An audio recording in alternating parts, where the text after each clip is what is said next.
Welcome to the Grizzly Champion Center here in the 95 team room, where football is going to look a little bit different, and athletics are going to look different as well this fall, trying to stay transparent through over 3 months here of COVID-19 and starting to maybe get some answers for what fall sports may look like here on campus, the stadium experience, the fan experience, and Athletic Director Kent Haslam kind enough to join us now, where Kent, there's going to be some questions there's answers to, there's questions that might not have answers right now, but I guess the first way that we're going to start this off is that the expectations for fans this year might be a little bit different. What can you tell us as far as the latest of what's going on right now? Well, first and foremost, we plan on playing fall sports here at the University of Montana. We're planning that way. We're moving forward that way. But we do recognize that things will look different. The fan experience will be different. How that will look, there's still a lot to be determined. There's still a lot to play out. We want to make sure that we're doing things as safely as possible. But the game day that we've all come to love, it'll be back eventually, but this year it might just be a little bit altered. Communication-wise, between the NCAA, the Big Sky Conference, there's so many different forms of communication that you're having here to try and make sure everybody's on the same page. What is testing going to look like, or team travel? How might that be affected? What are you hearing, at least the latest on those fronts? Well, a lot of those decisions are being left to the individual institutions. We do get direction from the NCAA. We as a Big Sky Conference meet regularly, and when I say regularly, I'm talking multiple times a week with athletic directors, with other subcommittees that are working on different issues within the Big Sky Conference. So really how that's going to look will be determined in a large way by the individual institutions. Now, we certainly have to have teams that we're going to compete against to have a football game, and we understand that. Our first game, September 5th against Central Washington, it will be very, very different than September 26th with a team coming from California. And so being able to adapt to those and understanding what challenges that those opponents are facing will impact what we do here. Now, the details of testing and how we'll manage each of those things, those are still things, Riley, we honestly are still working through and trying to understand. But I think for us, it's dealing with what's right in front of you right now. That was getting student athletes back onto campus, voluntary workouts, getting the Champion Center back open, working through our season ticket renewal process. Those are the things that we're focused on right now. I think the number one question that we all get here in the last couple of months is, what is game day going to look like on a Saturday inside Washington Grizzly Stadium when it comes to social distancing, the tailgates, how fans are going to interact just within the game atmosphere in general. The latest update maybe on that as far as the social distancing guidelines, or what you're thinking as far as maybe what tailgates may look like here on Saturdays in the fall. Well, we are working together with the Commissioner of Higher Education out of Helena and with Montana State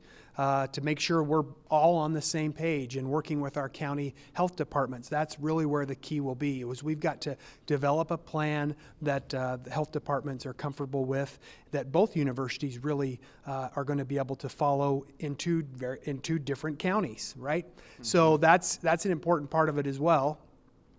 What we're processing through right now is tailgating most likely will look very different if it happens at all in these large public gatherings. Smaller gatherings with just individuals and family members, those type of things, those could happen. But large-scale tailgating as it sits right now, I would have a hard time seeing that happening. We will most likely have some form of health screening to be able to check or understand the symptoms of those coming to our games. And we're working through that process. Is that temperature checks as you come in? We've looked at various technology pieces that we could use where we could collect data on those who and their symptoms. I could see us in groups within the stadium, and that's kind of where we're plotting towards right now, is containing ourselves within groups of 50. We want to make sure that we take care of our season ticket holders and our students first. That's our target, and that's why we really are pleading with our season ticket holders. We need you to renew. We need you to let us know you're coming so that we can now start that accommodation process and how that stadium looks. I don't foresee us being in a stadium that's just shoulder to shoulder with people. I could see it being below capacity, and when we get to below capacity, that just allows the flow within the stadium to be better, the flow to the restrooms to be better, concession stands. We want to make sure we don't have any more mingling than we have to. And so that's where the containment has to come. And another word or just a question that comes to mind is masks. Are fans going to have to wear masks? And again, this may be a question right now in late June that we might not be able to answer, but is that something you anticipate at least moving forward? Well, I know we will strongly recommend that. And that, again, is something that we need to make sure we understand. But I would really like to see something where when you get up to leave your seat that you put your mask on. When you go to the restroom or you go to a concession stands, or as we're entering, as we're exiting, those type of things. I think that's where it's important. But understanding whether you wear a mask during the game, that's something that we're still got to decide on. I would encourage people, again, a lot of this is going to be some social responsibility and some things that people do that they feel comfortable with. Ultimately, coming to a football game, you need to be comfortable coming, and you need to be comfortable with the protocols that we have in place.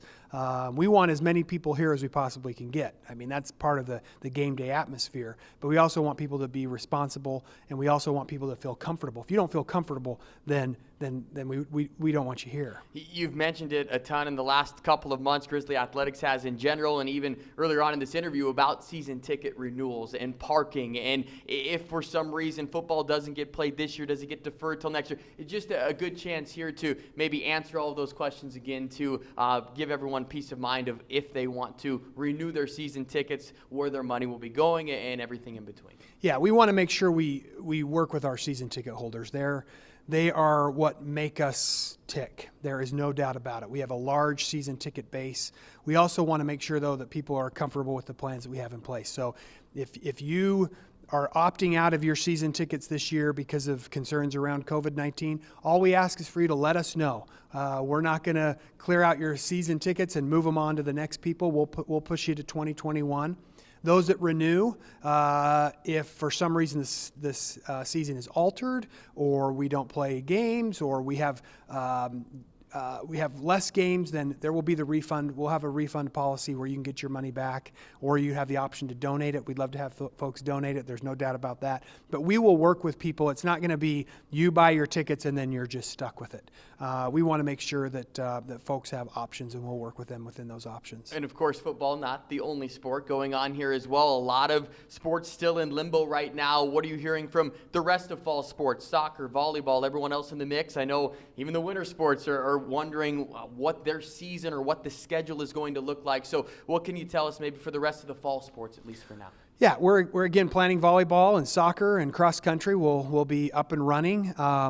One thing that we have that's a real advantage for us in football that we're going to need to translate now to volleyball and soccer is in football, there's no just large general admission sections in our stadium like you see in a lot of stadiums, especially in the Big Sky Conference.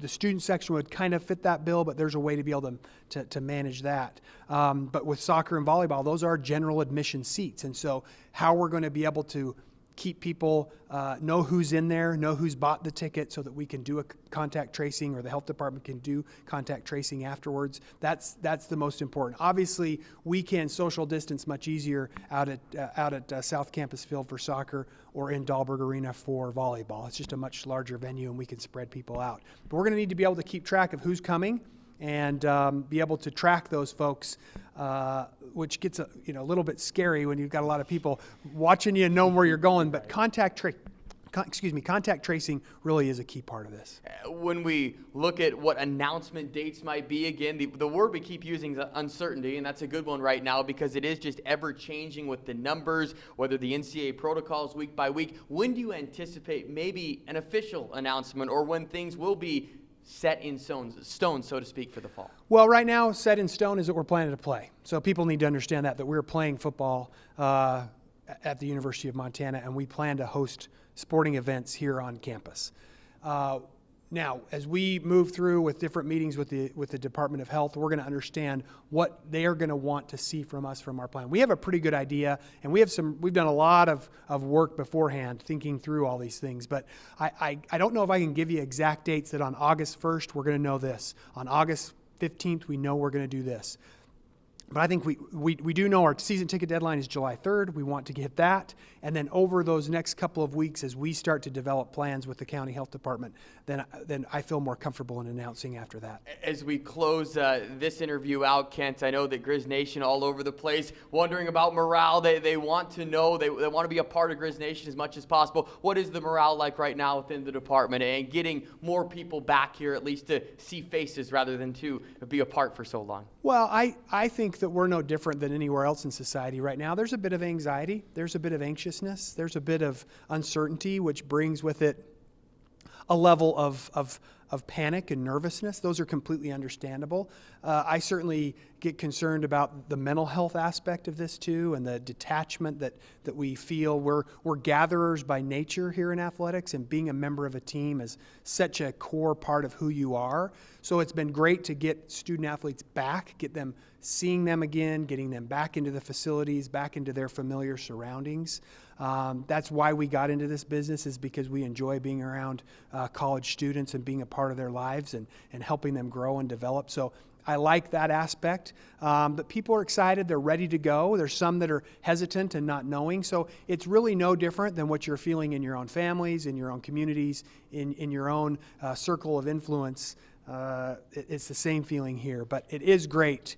It is great to see University of Montana student athletes in these facilities again. And hopefully we continue to move forward, and as we do, we will update you throughout. When Kent gets more updates, we will make sure they get out to Grizz Nation. So we need you. Stay with us. We look forward to talking with you soon.